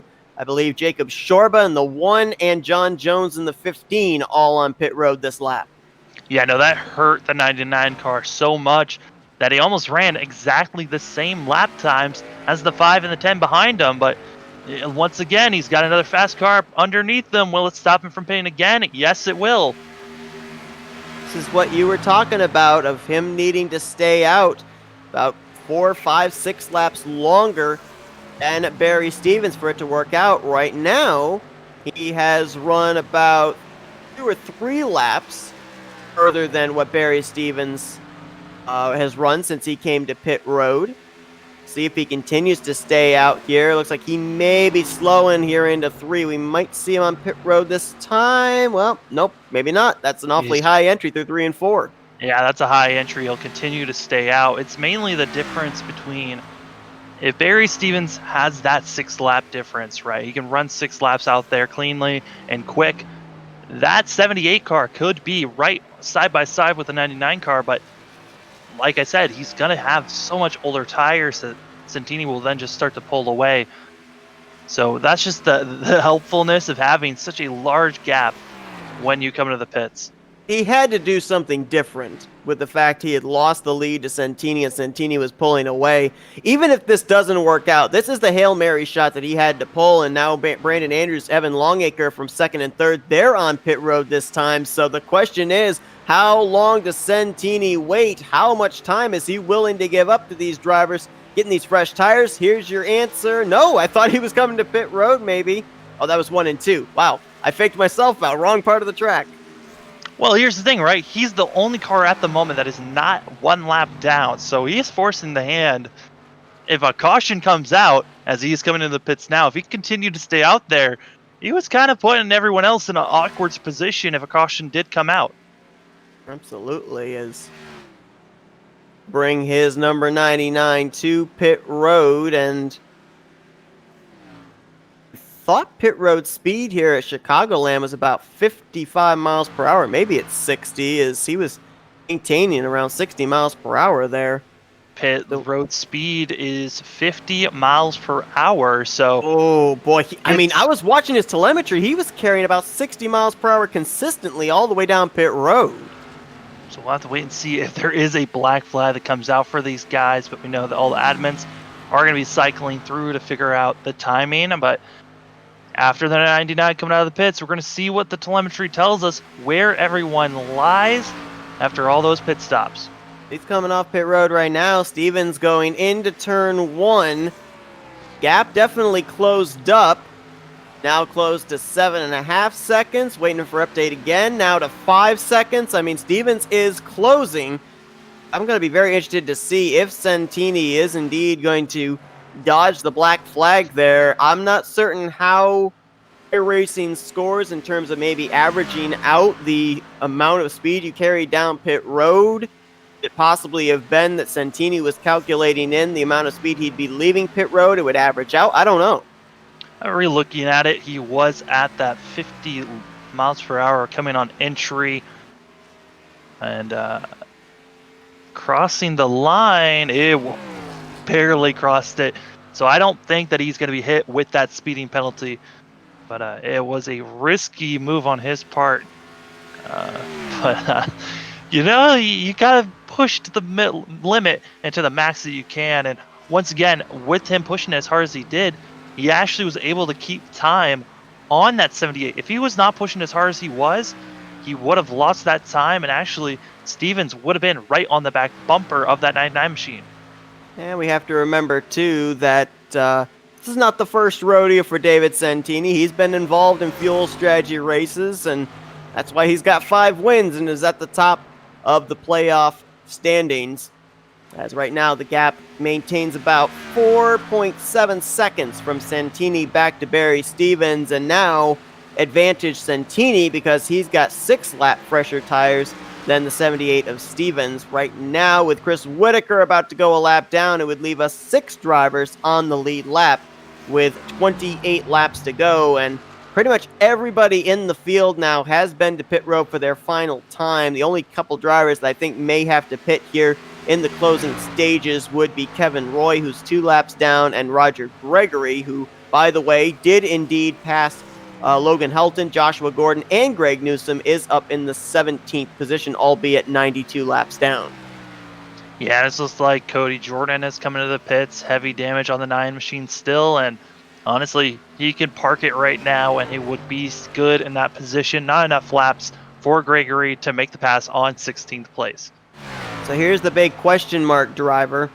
Is that 38 of Jeffrey Meyer? Right now, last car on the lead lap, currently in the 6th position. He's been out there for 22 laps, 26 to go. That's 48 laps he has to make here, not only in this set of tires, but on this tank of fuel. The question is, can he make it, and how many positions is he going to lose in the process if he can make it? I mean, it's one of those things of if he was in the draft, I would say that he would totally make it. Him all by himself, it's going to be hard. He's going to have to run a lot slower than everyone else. That's not even calculating the fact that his tires are going to be so much worn than all the other drivers out here. It's going to be really close for that 38. I think he'll just make it, though. Battle for 3rd place. It may close up this time now as Evan Longacre and Brandon Andrews separated by a little less than a second. Both of them were on pit road on the same lap, so their tires are even. And we saw Longacre closing in on Brandon Andrews near the beginning to midway point of the last green flag run. He's doing it again here. We'll see if he can reel that 5 car in before those tires start to wear one more time. Looking at Jeffrey Meyer, though, in terms of whether he can make it on fuel or not, you look at his situation in the point stands, you can understand why you kind of went for that short pit strategy. 126 points ahead of the cut line, 2nd highest in the point stands without a victory. So not a whole lot to lose right now to try and roll the dice at a track that, let's be honest, usually has strategy play out. Yeah, strategy's always been something big here at Chicagoland as well as Michigan. There's a lot of these oval speedways, the super speedways. Strategy can be thrown in here every once in a while. Update on cars that were hit with penalties with speeding on pit road. It looks like that 16 machine of Carson Bowers was hit with the speeding penalty, but he's 5 laps down and he's all the way back in 15th. He's kind of stuck in the position he's in. Bowers, who came into this race in the, I believe it was up there in the point standings. Yeah, 6th in the overall standings coming into this one. And right now, that would translate to 8th in the playoff points. 78 points ahead of the cut line. I'm looking at drivers like Tim Williams, who isn't having the best of days, but he's having a slightly better day than Carson Bowers. Carson's got to really be careful because, we're still early on here in the season, 15 races in. And I believe that the playoffs don't start for another 8 races. So there still is plenty of time. If you have 2 or 3 back-to-back-to-back races with poor performances, you could find yourself heading into that regular season finale on the outside of the cutoff looking in. Oh, completely. I mean, Bowers was set up to have a really good day today, qualified in 5th place, and it just has not worked out for him, losing 10 positions all the way back to 15th. I mean, some of the drivers that have had some pretty good days so far, you got to give it up to Evan Longacre, started 6th, moved up a couple positions. Brandon Andrews started 8th, moved up 5 positions to 3rd. But those are some of your biggest movers so far this race. Everyone else not really making too much of a splash. If you look at the drivers that definitely have momentum on their side here in the last couple of weeks, obviously Santini and Stevens, they've been up there towards the top, but Evan Longacre has been, without a doubt, the most consistent driver out there that has not yet found victory lane. That's why he is the highest in points without a victory. And coming off of a second place run last week at Iowa, he's running up inside of the top 5 here today in 4th place at Chicagoland. I mean, I'm looking at some of these tracks that we're going to be going to the next couple of weeks. We got Pocono. Talk about another track where Jeffrey Meyer, realizing he was not going to make it, had to pull into the pits. And that's going to cost him more than likely a top 10 finish, as Rocky Boy John Jones going to pass him. He'll have to catch one of those drivers here in the final 20 laps of this race to finish up inside of the top 10. But going back to, the tracks we got coming up, Pocono next week. Talk about another track where it comes down to fuel strategy. That's going to be an interesting one. And then the following week, it's an Indianapolis doubleheader with the Rapid Fire Pizza National Series and the Soda Guys Cup Series. However, the National Series is going to the road course configuration of Indianapolis. The Cup guys, they get to race the Speedway configuration. Yeah, I mean, both of those are some fun racetracks to be at. The road course one, pretty tricky on those couple of those corners to get through, but fun action to be there. And Indy, everyone loves the oval Indy and kissing the bricks if you get the win. And you and I, we did a broadcast with the Indy cars at the road course configuration, and they had a tough enough time getting around there that way. You gotta wonder what the stock cars are gonna have to deal with. Oh, it's gonna be quite difficult. And looking at some of the positions that have been moving around for sixth place, Tim Williams was able to make 2 passes, getting by Shorba and Whitaker. And Whitaker has lost now 2 positions, dropping himself to 8th. But the closest battle on track right now is that battle for 3rd. Longacre finally has caught up to that 5 machine. And also, maybe a reason why is he's gotten into the draft of the 5, allowing him to get a bit of a toe here on these, I'll call them straightaways, even though they aren't straight, allowing him to maybe close that battle up for position. They're starting to close in on that 2 of Chris Whitaker, who is a lap down. He may help close this battle up even more. And going back to Tim Williams, why was that pass on Whitaker and Shorba so important? Well, that moves him not only into 6th, but first car 1 lap down. If we get ourselves a caution in these final 15 laps, he would be back on the lead lap with the free pass position. What a great run we have seen for our leader of Santini. He has put down almost all the cars 1 lap down. He's aiming for that 5th place car of Tim Drayling, who Drayling's just a couple of, he could see, if he looks back, a couple of cars behind him, that's where your leader is. Meyer there on fresher tires going to get Andrews, and as he was trying to get around these guys, and also the 2 of Chris Whitaker was slow in front of them, that's actually opened up the gap between Brandon Andrews and Evan Longacre. Now Jacob Shorba going to be in the way of these drivers. A little rear end damage there on the back of the 1. Looks like he may have been run into at some point in this race. Right now, Shorba running in the 7th position. But David Santini, it seems like every time we see him, he never puts a wheel out of place. He had that one minor mistake here today, slid up a little bit into the turn 4 wall. But other than that, it has been absolutely perfection in terms of his execution in this race. Yeah, he spent the first quarter of the race just hanging around Barry Stevens until he really felt like he could make his move and start to pull away there at the start of that first green flag pit stop. And ever since then, that 99 machine's just been pulling away and lapping cars down. We talked about how with about 8 races left in the regular season, plenty of opportunity for drivers inside the playoffs to drop out. Same deal for drivers outside of the playoffs to move in. And you look at the momentum the 78 team has got. They started on the pole today, but look at their last 3 finishes. They had a 3rd place run at Michigan, a 4th place run last week at Iowa, and right now running in the 2nd position. Right now it's looking like Barry Stevens, if this continues on, no doubt, even if he doesn't win here during the regular season, we're going to see him more than likely point his way into the playoffs. Oh, 100%, especially with the way he's been running here at the most recent laps. Longacre has finally been closing it in. It was at half second the last time we talked about him. It's now at 3/10. That 10 machine has gotten by all that lap traffic and now has his sights set on that 5.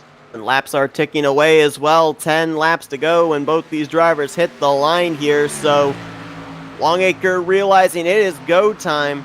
Longacre right now looking very solid in the point standings. Andrews, on the other hand, is 14th in points, trying to get himself into a playoff position, so you can bet that he is going to fight Longacre when Longacre gets to his back bumper in this battle for third place.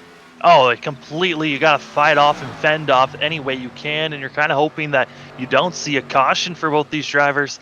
Both of them are trying to run as best as they can, and Longacre is just banking on no caution because his car is finally turning in some of the fastest laps on this long run that he's been able to do.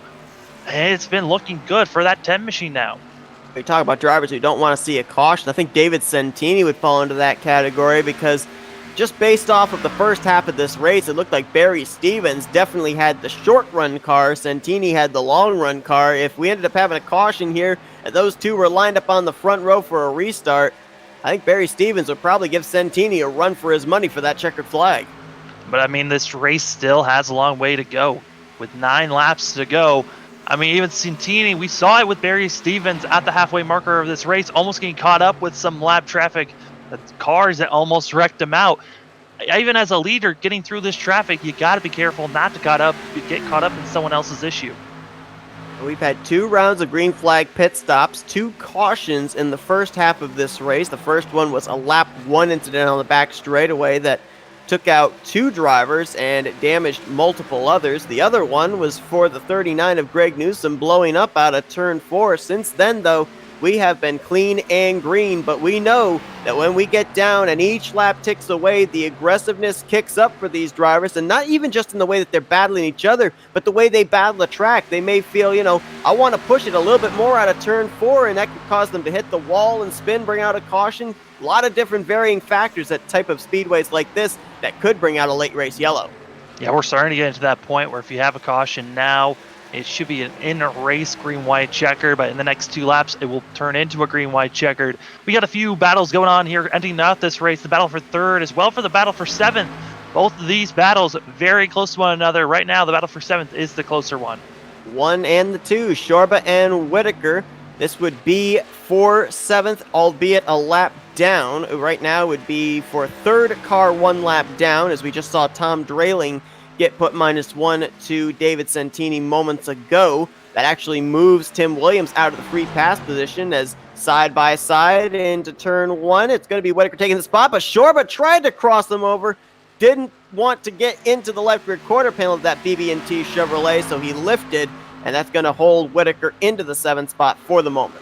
Now, I know the broadcast wasn't able to hear the driver's broadcast, but man, they were hooting and hollering, having time with that crossover move. Shorba was thinking about it, but decided otherwise as the 2-car Whitaker now starts to pull away. The next closest action really is going to be for that 3rd position, but it just looks like Longacre might have used up all his stuff just to get there on the 5-car.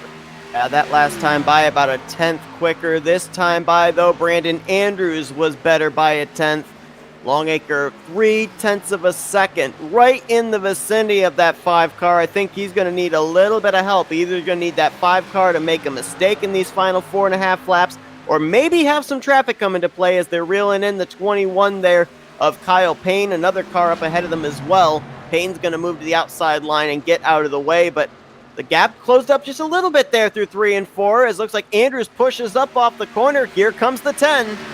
10 cars trying to make a late push here with the laps ticking away, less than 5 laps to go. I went back to rewatch. There was a lot of driver chatter going around where the John Jones is running, and John Jones was getting passed by Jeffrey Meyer as well as Barry Stevens. They were 3 wide into turn number 3 a couple laps ago. Almost took all 3 cars out. Luckily, they stayed together, but that was a very risky move by all 3 cars. Meyer's been able to move up into the top 10 after having to make that pit stop 15 laps ago, realizing he was short on fuel. As right now they're closing in on Tim Williams, talking about Andrews and Longacre, this battle for 3rd place.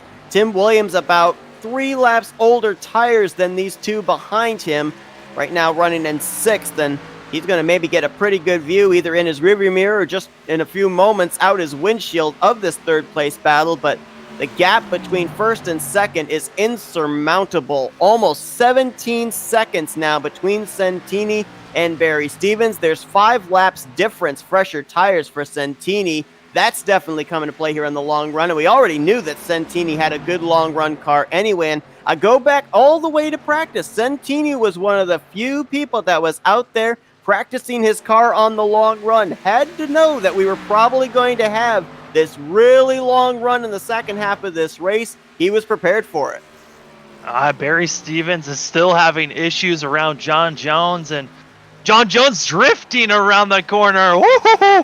That 15 car somehow saved it into 4, but Barry Stevens, with those issues that he's having, he's actually been bringing in that 5 car and the 10, but side-by-side action almost happened there. If there were a couple of more laps, possibly we could have seen Stevens get this thing, but up front, it's the 99 car. And he's going to cross the line for the checkered flag just moments after hitting the outside wall off of turn 4 for the second time today. I think he basically said, all right, I ran 100 laps there perfectly. Going to make a little mistake here coming to the start-finish line. But Santini back-to-back wins yet again. It's his 6th win of the season. And more importantly, with taking the win here today, getting those bonus points, and teammate Logan Helton starting parking, I believe David Santini is going to be your new overall points leader heading into Pocono next week. An overall fantastic run for the 99 machine. Brandon Andrews and Evan Longacre, though, had to hold their breath crossing the line there as John Jones actually spun out right in front of them. And what could have been a great side-by-side action pass for Longacre, he was holding his breath and almost made the pass get done. They had a photo finish there coming to the line. It was about 6/100 separation between Andrews and Longacre, as Longacre was able to hold the final podium position. And David Santini now getting ready to burn it down here for the 6th time this season. His last win, of course, at Iowa. He won the week before that at the 2-mile speedway of Michigan. So he's won at all sorts of different type configurations here in the last 3 weeks, as he'll set his sights on the 2.5-mile tricky triangle next week at Pocono. But as he burns it down, let's take a look at the finishing results from this evening's event. Barry Stevens, certainly nothing to be ashamed of here today, led the first half of this race from the pole, brings it home in the second position. The momentum's still strong for that 78 team. Yeah, I mean, it's just a team as a whole, that whole entire BJ McLeod team doing a fantastic job so far and continuing that run. Brandon Andrews, 3rd place run here today. A guy that came into this race 51 points behind the cut line. Kevin Roy had issues today. Greg Newsom had issues. Roger Gregory, he got in here, but he was over 90 laps down when he did. That 5 car is going to make some huge strides in the point standings heading into Pocono. Yeah, a great run for Brandon Andrews, able to get at least a 3rd place finish, getting that podium. You know, it was scary because Longacre was coming, but able to hold off. Evan Longacre is going to get at least his 3rd straight. Actually, nope, make that his...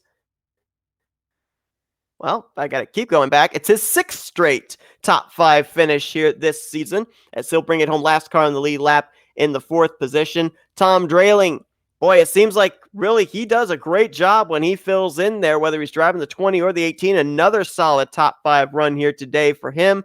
Tim Williams, talk about a driver that really had to bounce back after that speeding penalty, brought him to pit road for a pass through. 6th place, that was a tremendous comeback. Oh, completely. With all the times we saw that 19 getting squirrely. 6th place, I would not be ashamed of that position. Whitaker had to get an early free pass to get back on the lead lap after an unscheduled stop. He'll finish the day out in 7th. Jacob Shorba in 8th. Rocky Boyd will finish 9th. And Jeffrey Meyer, despite having to pit with about 20 laps to go, he'll still bring it home with a top 10 run. Rest of the drivers that finished the race: John Jones, 11th. Bill Dolph in 12th. Kevin Roy, Kyle Payne, Carson Bowers there, 13th, 14th, and 15th. And the rest of the drivers that finished the race out were Cody Jordan and Roger Gregory. Drivers out of the race: Greg Newsom and Joshua Gordon. Both of those drivers basically out due to the lap 1 incident. Newsom's engine eventually gave up the ghost later on in the event. Logan Helton, of course, was a start and park driver, finishing in the 19th position. And that is where everyone finished in today's event. We're going to get some words here with our top 3 finishers, and let's kick things off with Brandon Andrews. I believe this is, I would have to quickly look, but I think this might be his only his second top 5 finish of the season, and indeed it is. Might also be his best finish on the year. I will double check on that, but let's get a word with the highest finisher out of the junior motorsports team here today. Brandon, I mean, obviously a great run for you today in third place, and we're looking as we're drawing closer and closer to the end of the regular season. Was this a run that this team needed as you're trying to get yourself into the playoffs? Yeah, I mean, it was definitely spirit lifting to see that I can run up in the top 5, and it's my first top 3 of the season. I think we're all headed in the right direction. My teammates got a win already, and Jacob Shorban the one. I'm looking to punch my ticket, and I feel like I'm getting closer. I'm just not quite there yet. Quite honestly, feel lucky to have finished third. I feel like Evan had one more lap, he was gonna get me. We got some tracks that are coming up that are, the more type conventional mile-and-a-half tracks like Kentucky and Kansas. But we look in the next 2 weeks, we've got Pocono coming up, those 3 different corners. We got the Indy Road Course coming up. So obviously this is great momentum for you, but what do you have to do to try and prepare now for tracks like that? Well, Pocono, it's an interesting one. You got your heavy braking zones, you got your fast tunnel turn, turn 2.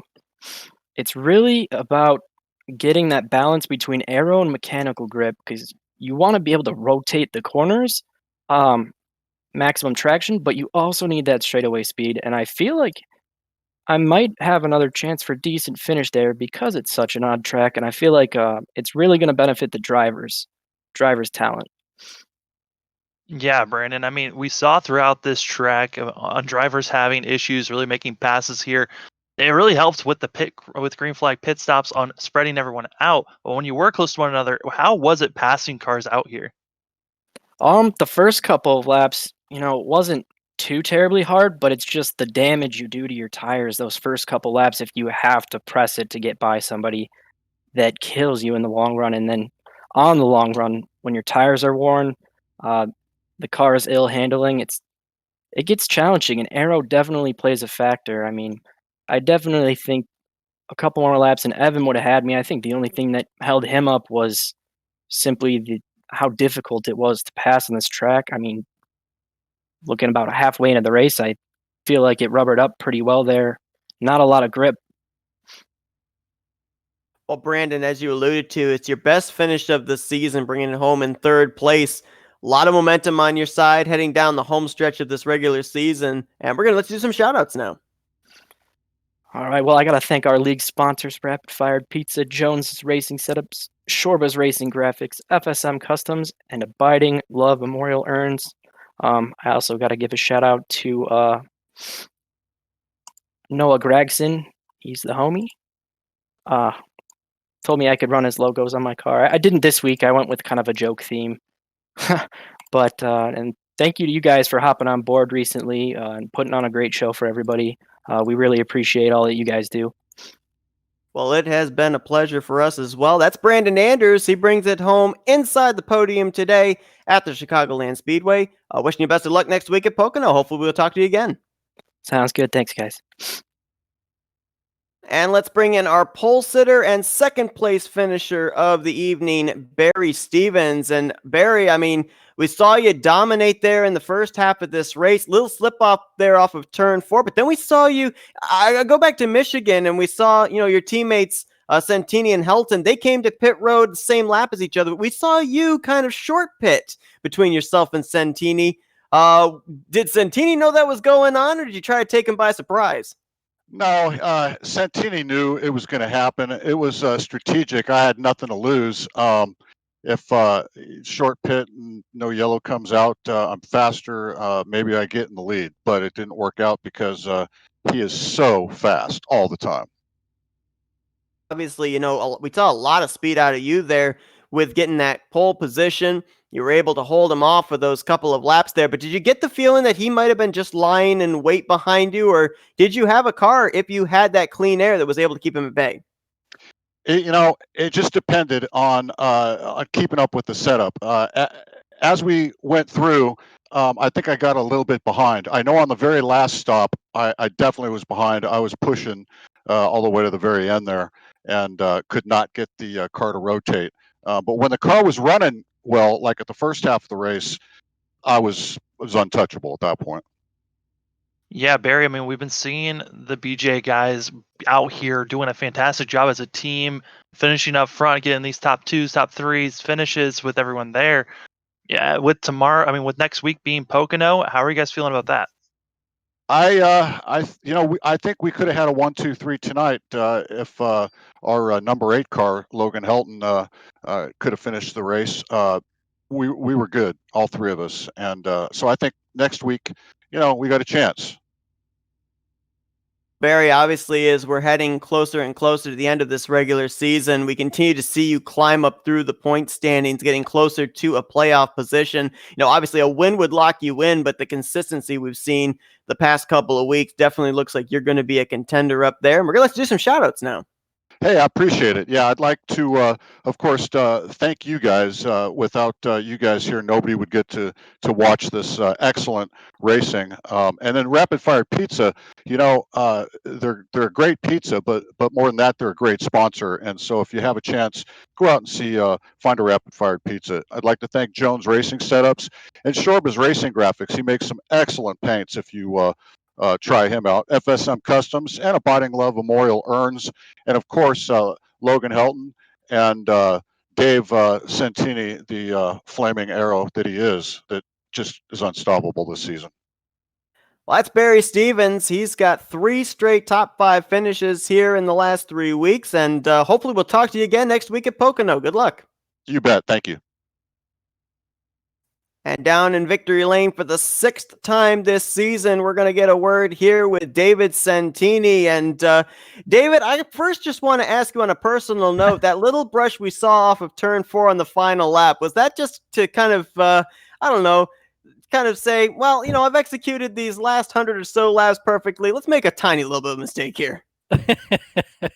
No, I actually didn't try to. Well, let's go back to the first time you hit the wall there in the, I think it was the first 25 laps or so, running there behind your teammate Barry Stevens. Did that affect the car at all? We saw you spend a little bit extra time on pit road to get it repaired, but did you feel that in any way, shape, or form, the way the car handled afterwards? I didn't. I was kind of worried when it happened. I knew I didn't hit it too hard. I hit it what felt like pretty square and what wasn't, like I said, not too hard. Front fender didn't look pushed up or anything like that. And when I had to pit that time, it was only, I think it was 13 seconds. So I only got like a few seconds repaired and just headed out just to see what would happen. And no, it didn't really affect the car at all in any way, in the negative way anyway. You spent the second half of this race out there in clean air, but when you were running behind your teammate, we saw you kind of migrate up to that second groove a little bit. If you had someone you were running down there in the closing stages, was there anything up there for a driver to utilize? Not really. I was just kind of searching around, seeing how I could save tires. Just take it easy, and if you could maybe run the middle line, but if you got any higher than that, it was pretty tight. The car just didn't want to turn at all. It was, I would say, the fastest way around for sure was the bottom, but you might be able to get away with the middle lines to save tires a little. I don't know. Like I said, I was just more or less searching, see what I could do. Yeah, I mean, David, we were seeing from your teammate Barry Stevens, he was having some issues with lap traffic every once in a while. Did it feel like you were having any issues with lap traffic during this race? Not really. I really wasn't trying to push the issue. I was just, like I said, just taking it easy on my tires, just running fairly consistent laps, not pushing. And whenever I would get to them, just try to get under them. Seemed to work out. I really didn't really have to fight anybody the whole race. When we look at drivers out there on track from a third-person standpoint, sometimes we can't really see the struggle that's going on there at the steering wheel. Yeah. With the way that this track has such high banking, the apron is so flat, and we saw a lot of drivers fighting for rear grip, especially on the long run. With those 2 green flag pit stops, how difficult was this pit road to get onto? It was a little tricky. I took it super easy so that I wouldn't spin out, and on the second time around, the second pit, it didn't get too squirrely, but it got a little bit more than I was comfortable with. And like I said, I was taking it really easy. Yeah, it could get pretty scary, especially even coming off of pit exit. You had to really take it easy on pit exit, or you would spin around super easy. Final question for you here, David. The last 3 weeks you've been able to go to victory lane, the 2-mile track of Michigan. You had the short track of Iowa here tonight, the 1.5 mile at Chicagoland. Next week, we go to the 2.5 mile 3-corner Pocono Raceway. What's the strategy going in there? You've won it a lot of different configurations the last 3 weeks. Now we got an entirely different monster to deal with next week. Well, I don't want to sound like a broken record, but just go in there, take it easy. These races have been going pretty long run, so that's kind of more or less what we've been setting up for. Just take it easy, long run, cutting the pit stops as minimal as we can, and it's been working out. And like I said, I don't want to sound like this, but Pocono is probably my least favorite track, and I can't stand it. Well, obviously, you've said that a couple of times, and we've still talked to you the following week in Victory Lane. So maybe you're just giving yourself some good luck here. But back-to-back wins, 3 in a row. You're continuing to pad your playoff points here when they get reformatted. So, I mean, obviously, a lot of momentum in that 99 camp. We're gonna let you do some shout-outs now. Yeah, man, I appreciate it. Thanks for you guys for doing the broadcast every week. Baron Real Estate for being on the car. Rapid Fire Pizza, Jones Racing Setup, Shore by Racing Graphics, FSM Customs, and Abiding Love Memorial Urns. That's David Santini. He brings it home P1 for the 3rd straight week. Wish you luck next week at Pocono. We may talk to you again. Yep, thanks, guys. Appreciate it. And so as that concludes our coverage here tonight from Chicagoland, Sam, he talked about being a broken record. I'm going to be a broken record. It's those BJ McLeod Motorsports cars every single week. Who is there in this field that can step up and knock them off of the top of the leaderboard? I mean, at the moment, it's really hard to say. I mean, they keep on saying, David's been saying it, really not feeling that great about next week with, not a favorite track and such stuff like that. But they put in so much work throughout the week to set themselves up to be the dominant team out there. I don't know if there's anyone out there that could, but I mean, great runs here from Longacre again. And also from Andrews, they were showing that they had pace later on in the race and longer runs. But some of these guys need to find better speed in the short run and carry it on into the long run. And of course, as well, a lot of these races we've had the last couple of weeks, as Santini alluded to, they've been long run races in the middle to the latter portions. And Pocono Raceway that we're going to next week, a lot of times we see that turn into a long green flag run. It turns into a pit strategy type race. So does that go advantage Santini, even though he says it's not one of his favorite tracks? I would imagine it probably would. But Pocono is one of those tracks where it could turn into a wreck fest. But at the same time, I've seen it many a times go for a pretty long run. We'll have to wait and see, as they will be taking to the Tricky Triangle next Friday night. Tomorrow night, we've got the Soda Guys Cup Series right back here at Chicagoland Speedway. They'll take to this 1.5 mile speedway for 160 laps. A couple of guys that took part in tonight's race, you'll be seeing them. Tom Drailing, Rocky Boyd, along with a number of others. We'll see who's going to be able to duke it out for the checkered flag there. And you can correct me if I'm wrong. I don't think we have a Chris Cup Series race this Saturday, but maybe we do. We do not. Chris Cup's not until the 27th. All right, so they're going to be taking an off week. So I believe the Soda Guys Cup Series will be finishing out our weekend here tomorrow night, and you'll be able to tune into that. They will be going green at 9:30 p.m. I'm sorry, make that 8:30 p.m. Eastern Standard Time. I got my clock in my head all messed up. But David Santini is the winner here tonight. 6th win on the season and a 1-2 BJ McLeod Motorsports finish at Chicagoland. Sam, as always, appreciate you joining me in the booth tonight. Always a pleasure. Thanks to everybody that tuned in. Hope to see you guys tomorrow night. For Sam Dyer, I'm Seth Cole. You've been watching another broadcast courtesy of the Flatout Racing Network.